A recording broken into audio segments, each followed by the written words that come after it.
তো এটা কারো 6 মাস লাগে, কারো 9 মাস লাগে। ও ভাগ্যবান, ও 1 মাসের মধ্যে আল্লাহর মধ্যে গর্ভের সন্তান আসছে। শান্তা, আমার কাছে যখন আসছিলা তোমার কি কি সমস্যা ছিল একটু বলো তো। প্রস্রাবে ইনফেকশন ছিল, তারপরে তোমার হরমোনের সমস্যা পাইছিলাম আমরা সবগুলো। তোমার পিসিওএস প্রবলেমটা ছিল, তোমার ডিম্বাণুথলিগুলো বড় ছিল, তোমার স্বাভাবিক নিয়মে ডিম বড় হতো না। আর ভাই আমরা একটু শুক্রাণুতে প্রবলেমটা পাইছিলাম।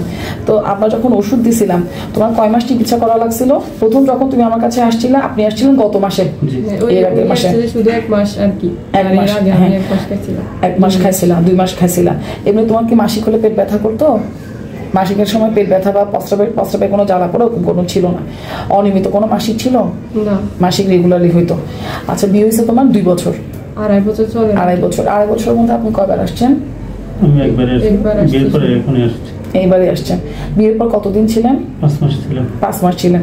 তখন কি বাচ্চা নেওয়ার চেষ্টা করছিলেন? চেষ্টা করছিলেন, কিন্তু গর্ভের সন্তান আসে নাই।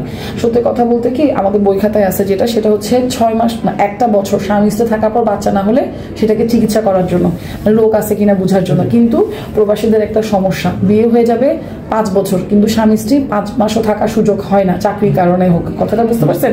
তো এটাকে কিন্তু আমার চিকিৎসাটা সেই জন্যই দিতে হয়। হ্যাঁ, তো যেহেতু 5 মাস আপনার চেষ্টা করছেন, হয় না। আর আমরা ওকে খুব জটিল কিছু পাইছি বলবো না, কিন্তু যে হরমোনের সমস্যা বা ডায়াবেটিসের ভাবের সমস্যা বা যে পিসিওএস যে প্রবলেমটা ছিল, এসব রোগীরা কিন্তু আলহামদুলিল্লাহ গর্ভের সন্তান আসে।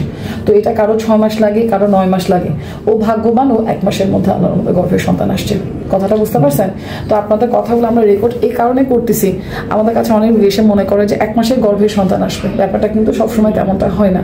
সেটা খুব মিরাকেল। সেটা কি মিরাকেল? আল্লাহর রহমত ছাড়া পৃথিবী থেকে কিছু হবে না। আপনার শুক্রাণুটা কিন্তু কিছুটা, আপনারও কিন্তু থাইরয়েড প্রবলেমটা ছিল, তাই না ভাই?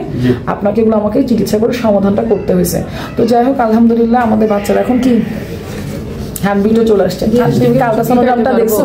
হ্যাঁ, খেতে পারবা, আমি সব লিখে দিব। এখন কি আপনি আলট্রা রিপোর্টটা দেখছেন?